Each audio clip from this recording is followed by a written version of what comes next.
everyone, my name is Fred and today I thought I'd tackle the Epic Reads tag. Now I'll be sure to leave a link to the Team Epic Reads videos in the description box down below. Now these questions just seem like loads of fun and so let's get right into them. Question number 1. If you could invite one author and one of their characters to tea, who would it be and what would you serve them?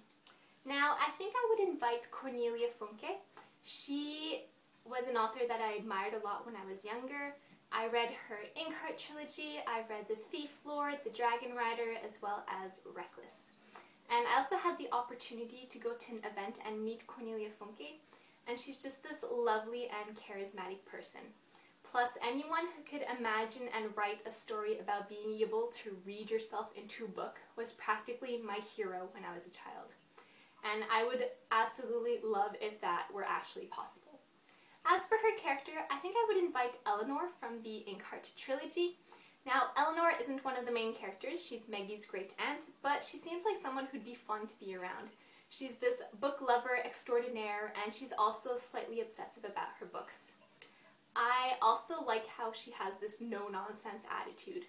And the cool thing about Eleanor too is I feel like she likes to talk a lot, and so I could just, happily sit back and listen to her and Cornelia Funke going on and on and on.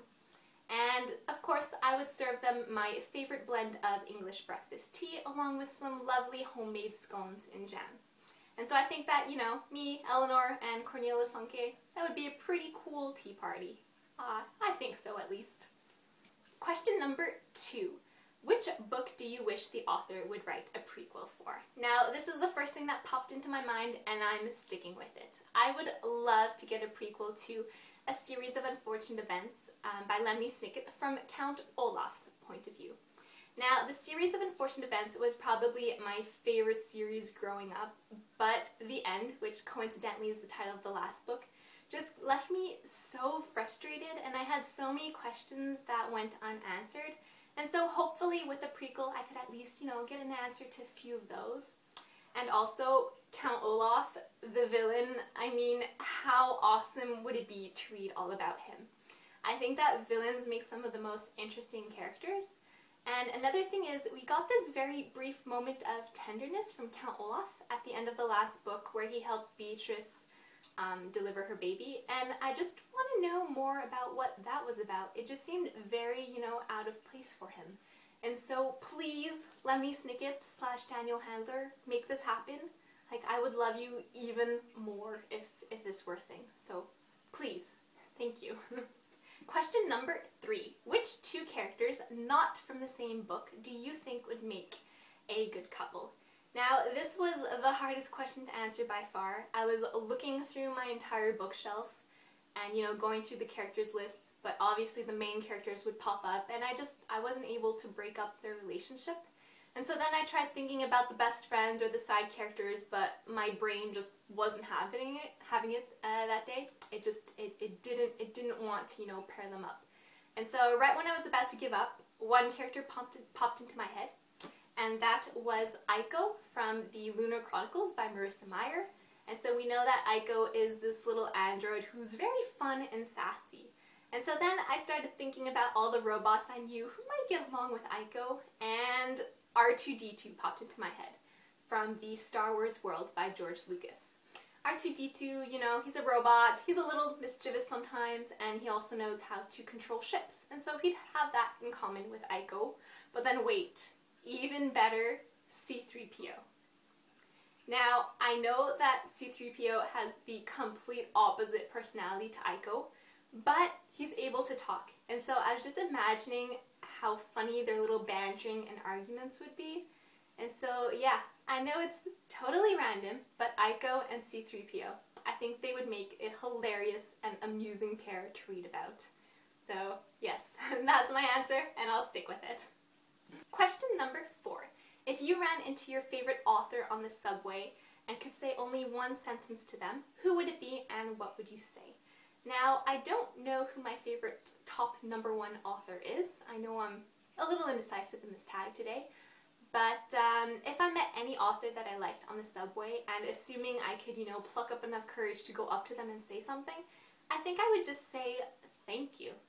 I mean, I wouldn't want to ask them too much of a big question because I wouldn't want to bother them, and so I think I would just leave it very short, sweet, and simple with thank you. Question number 5. What book made you a reader and why? Now, I've always been reading for as long as I can remember, but I think the series that really had me reading, you know, intensely and religiously was The Adventures of the Bailey School Kids by Marsha T. Jones and Debbie Dady. Now, I just thought that these books were a whole lot of fun when I was younger, and the titles were always very amusing. I liked the little situations and adventures that the group of friends would get themselves into. And I don't know, I was entertained by the notion that, you know, they thought their teachers and adults in their communities were actually these magical and mystical beings or monsters, and I thought it was funny how, like, no one around them would make these links except for them, and yeah, they were just really enjoyable, and I absolutely loved to read these in elementary school, so I think these are probably what really fed my love of reading. Question number 6. Incendio. Your bookshelf just caught on fire. Show us the one book you would save. First off, if this happened, I think I would just curl up into a little ball and cry. Okay, so going to cheat here, I'm going to save 2 books. The first is the Lord of the Rings trilogy by J.R.R. Tolkien. Now, these books have a lot of history behind them. They used to belong to my father, and the story in itself is just really epic. I also have never seen these particular editions hanging around anywhere, and so I think it would be a good idea to save them. And although they look a little beat up, these books are definitely well loved, and they honestly smell really good.